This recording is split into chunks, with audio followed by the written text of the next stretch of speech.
Hello guys, my name is Nisha Saini and welcome to literary heart. So guys, आज जो हमारा topic है वो है works of sir Philip Sydney.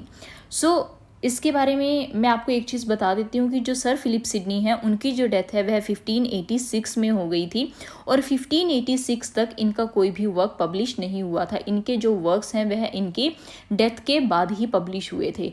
इनका जो फर्स्ट फोलियो है वह 1598 में आया था। इनके जो वर्क्स का फर्स्ट फोलियो है वह आया था 1598 में। इनका जो फर्स्ट वर्क था, इसको फर्स्ट नहीं बोलेंगे, इनका जो इनिशियल वर्क था वो था द लेडी ऑफ मे। और जो लेडी ऑफ मे है वह इनका एक माइनर वर्क है। इसको अगर आप नाम भी याद रखोगे तो भी चलेगा। पर इसके बारे में एक चीज़ और आप याद रख सकते हो कि जो द लेडी ऑफ मे है वह एक वन एक्ट प्ले है। इनका जो इम्पोर्टेंट वर्क है वह है एस्ट्रोफिल एंड स्टेला। जो एस्ट्रोफिल एंड स्टेला है वह 1591 में पब्लिश हुआ था। It is the first English sonnet sequence composed in 1580 but first edition was printed in 1591 but the authorized version came in 1598। Compose किया गया था 1580 में, फर्स्ट वर्जन इनका प्रिंट हुआ था 1591 में और जो ऑथोराइज्ड वर्जन था वो 1598 में आया था।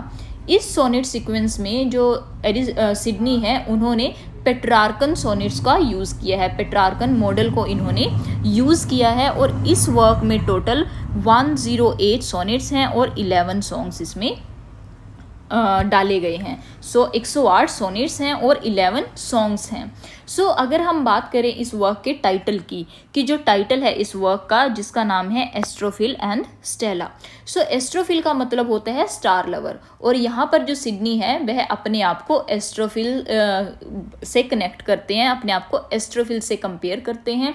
और जो स्टेला है, स्टेला का मतलब होता है स्टार। जो यहाँ पे स्टेला है वह किनके कॉन्टेक्स्ट में यूज़ किया गया है? लेडी पेनलोप डेवरोक्स के कॉन्टेक्स्ट में लेडी पेनलोप को यहाँ पर स्टेला बोला गया है। As I told you earlier also कि in this work there are 108 sonnet and 11 songs। इस वर्क का जो सॉन्ग नंबर 6 है उसमें ब्यूटी एंड म्यूज़िक के बीच में डिबेट दिखाई गई है। ब्यूटी एंड म्यूज़िक के बीच में जो डिबेट है वह सॉन्ग नंबर 6 में आपको देखने को मिलेगी। जो हमारा सोनेट नंबर 12 है, सोनेट नंबर 12 में जो एस्ट्रोफिल है वह स्टेला के हार्ट को सिटाडेल से कंपेयर करता है। सिटाडेल बेसिकली बोलते हैं हम एक गढ़ को या फिर किसी फोर्ट को। जो फोर्ट होता है उसको बोला जाता है सिटाडेल और सोनेट नंबर 12 में स्टेला के हार्ट को सिटाडेल से कंपेयर किया गया है। सोनेट नंबर 9 में जो स्टेला है, स्टेला के फोरहेड को कंपेयर किया गया है एल्बेस्टर से। किससे कंपेयर किया गया है? एल्बेस्टर से उसको कंपेयर किया गया। आपकी स्क्रीन पे भी आप देख सकते हो एल्बेस्टर। जो स्टेला है उसके फोरहेड को कंपेयर किया गया है एल्बेस्टर से। इनके बारे में याद रखना है कि जो स्टेला है, स्टेला के जो हेयर हैं उनका कलर है ब्लॉन्ड। ऐसे क्वेश्चन अक्सर आपसे पूछ लिए जाते हैं। यहाँ पर हमारे पास एक बहुत ही इंपॉर्टेंट राइटर हैं थॉमस नेश। जो थॉमस नेश हैं उन्होंने एस्ट्रोफिल एंड स्टेला का प्रीफेस लिखा था और उस प्रीफेस में इन्होंने बोला था कि it is a tragic comedy of love.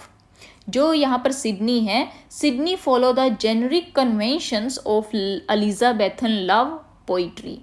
In this work, Astrophil attempts to wrestle his own anger and depression caused by unrequited love।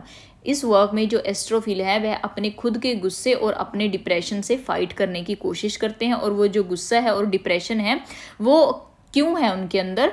Unrequited love. Unrequited होता है एक तरफा प्यार। एक तरफा प्यार के कारण उनके मन में जो गुस्सा है या फिर जो डिप्रेशन है, इस वर्क में एस्ट्रोफिल उस गुस्से से लड़ते हुए नोटिस किए जाते हैं, लड़ते हुए दिखाए गए हैं।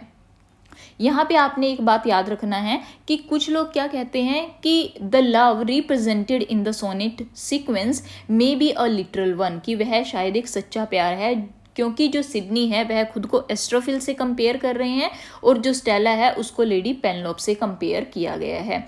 लेडी पेनलोप जो हैं उनकी शादी एस्ट्रोफिल से नहीं हुई थी, बाद में उनकी शादी हुई थी रॉबर्ट रिच से। जो रॉबर्ट रिच हैं वह 3rd बैरोनेट हैं, उनसे जो हमारी लेडी पेनलोप हैं उनकी शादी हो गई थी। और ऐसा कहा जाता है कि जो सिडनी है और जो लेडी पेनलोप है तो उनकी एंगेजमेंट हो गई थी, दे वर बिट्रोथ व्हेन जो लेडी पेनलोप हैं वो छोटी थी। तो लेडी पेनलोप की जब छोटी थी तब उन दोनों की एंगेजमेंट हुई थी, but because of some reason the match was broken off, और जो बाद में लेडी पेनलोप है उनकी शादी हो गई थी रॉबर्ट रिच से। और ऐसा भी बिलीव किया जाता है कि इन दोनों की जो शादी थी वो बहुत लंबे टाइम नहीं चली थी, थोड़े टाइम के लिए इनकी शादी चली थी, और जितना भी टाइम इनकी शादी चली है वह एक अनहैप्पी मैरिज थी। वो लेडी जो पेनलोप थी वो खुश नहीं थी उस शादी से।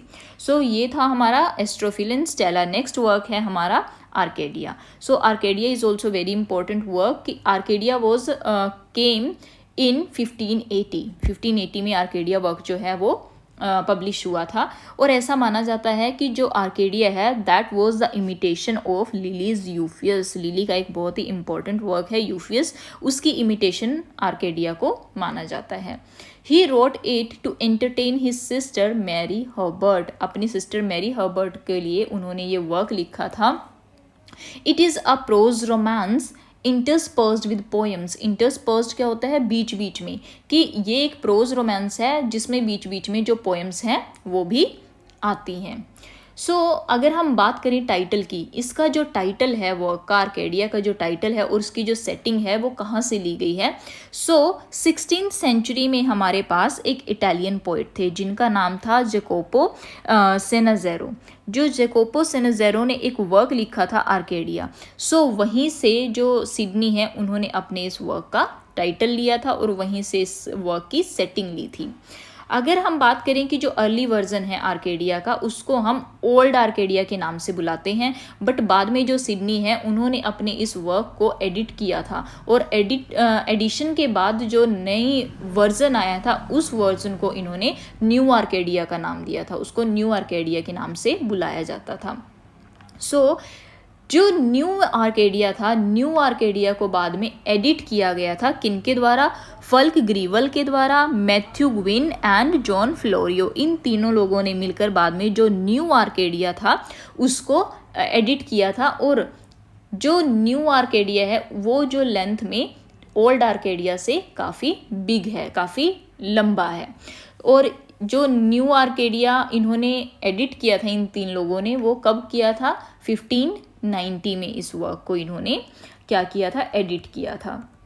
आगे जाकर 1593 में क्या था कि जो मैरी हर्बर्ट है उन्होंने भी आर्केडिया को क्या किया था, एडिट किया था। और उनके द्वारा जो एडिट किया गया वर्क है वो किस नाम से फेमस है, द काउंटेस ऑफ पेम्ब्रोक्स आर्केडिया के नाम से वो पब्लिश हुआ था, फेमस हुआ था।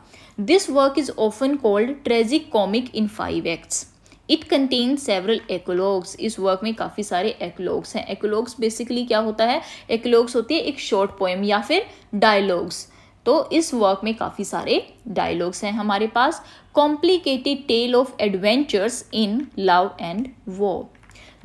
ये जो वर्क है इसमें पैच वर्क टेक्निक को यूज़ किया गया है। पैच वर्क टेक्निक मतलब कि ये जो वर्क है ये कॉम्बिनेशन है pastoral, romance and epic form का। सो ये जो वर्क है इसकी जो बुक 1 है, book 1 of this particular work Arcadia. So इसकी जो फर्स्ट बुक है ये किसके बारे में है, बेसिलियस के बारे में है। जो बेसिलियस है वह कौन है, ड्यूक ऑफ आर्केडिया। सो जो फर्स्ट बुक है वह बेसिलियस के बारे में है। और बेसिलियस जो है उनकी जो वाइफ थी उनका नाम क्या था, ग्नीशिया उनकी वाइफ का नाम था। और इन दोनों की 2 बहुत ही अट्रैक्टिव और ब्यूटीफुल डॉटर्स थी जिनका नाम था पामेला एंड फिलोकल। और जो इनकी डॉटर्स थी दे वर स्टोलन बाय अनडिज़ायरेबल सूटर्स। सो यहाँ पे आपने एक चीज़ माइंड में रखनी है कि जो पामेला है इनकी बेटी, आगे जाकर आपको याद होगा सैमुअल रिचर्डसन के नाम के एक बहुत ही फेमस हमारे पास राइटर थे। सैमुअल रिचर्डसन ने एक वर्क लिखा था अपना जिसका नाम था पामेला। सो उस वर्क का टाइटल यहाँ से फिलिप सिडनी की आर्केडिया से ही लिया गया है। सो जब ये वर्क एंड तक पहुंचता है, इस वर्क के एंड में एक ट्रायल सीन दिखाया जाता है और उस ट्रायल सीन में जस्टिस एंड इक्विटी का क्वेश्चन रेज किया जाता है। क्या क्वेश्चन रेज किया जाता है, जस्टिस एंड इक्विटी का क्वेश्चन रेज किया जाता है। एक चीज़ और आपने याद रखनी है कि जो टॉम स्टॉपर्ड हैं, Tom Stoppard also written a play called Arcadia, और उन्होंने वो वर्क कब लिखा था, 1993 में ये वर्क लिखा था। This is very important point, please note it down. So ये हो गया हमारा आर्केडिया के बारे में। सो आगे हम बात करेंगे रिवीजन ऑफ आर्केडिया। जो रिवीजन ऑफ आर्केडिया मतलब कि जो न्यू वर्जन आया था आर्केडिया का। जो सिडनी है, सिडनी ने क्या किया था इस वर्क को, as I told you earlier also कि सिडनी ने इस वर्क को खुद एडिट किया था, और खुद एडिट करने के बाद जो नया वर्जन आया था उसको न्यू आर्केडिया का नाम दिया था। This work just the radical revision, और ये जो वर्क है यह है इनकम्प्लीट है। जो न्यू आर्केडिया है वह क्या है, इनकम्प्लीट है। और ये जो नया वर्जन है this is longer than the old Arcadia. Includes new subsidiary stories. ये जो वर्क है इसमें कुछ सब्साइडरी होती है सहायक स्टोरीज की, कुछ अलग सहायक स्टोरीज को भी लिया गया है। उन्हीं स्टोरीज में से एक स्टोरी है ब्लाइंड पेफ्लागोनियन किंग की। जो ब्लाइंड पेफ्लागोनियन किंग है उनकी स्टोरी को भी इसमें बताया गया है। अब यहाँ पर जो नोट करने वाली बात है वो क्या है कि जो किंग पेफ्लागोनियन है that was the source of Gloucester in King Lear. King Lear जो विलियम शेक्सपियर ने वर्क लिखा था, विलियम शेक्सपियर का वर्क किंग लियर में एक बहुत ही फेमस कैरेक्टर था जिसका नाम था ग्लोसेस्टर, और जो ग्लोसेस्टर है वह हमारे किंग पेफ्लागोनियन पर बेस्ड है। The theme of moral earnestness is deepened especially in the case of Pamela। इस वर्क में जो पामेला है उसकी मोरालिटी के ऊपर बहुत ज़्यादा फोकस किया गया है। सो ये जो था ये हमारा किस चीज़ के बारे में है, ये हो गया हमारा new version of Arcadia. So guys there is one more important work written by Sidney and that is apology for poetry, and that work came in 1595। और ये जो हमारा वर्क है इसको मैं नेक्स्ट वीडियो में कवर करूँगी, बिकॉज अदरवाइज वीडियो बहुत लॉन्ग हो जाएगी हमारी। नेक्स्ट वीडियो में इसको कवर करेंगे। So this is all about today's video. I hope you like it. If you like it please don't forget to like, share and subscribe, and if you have any doubt you can ask me in the comment section below. Thank you so much for watching the video guys.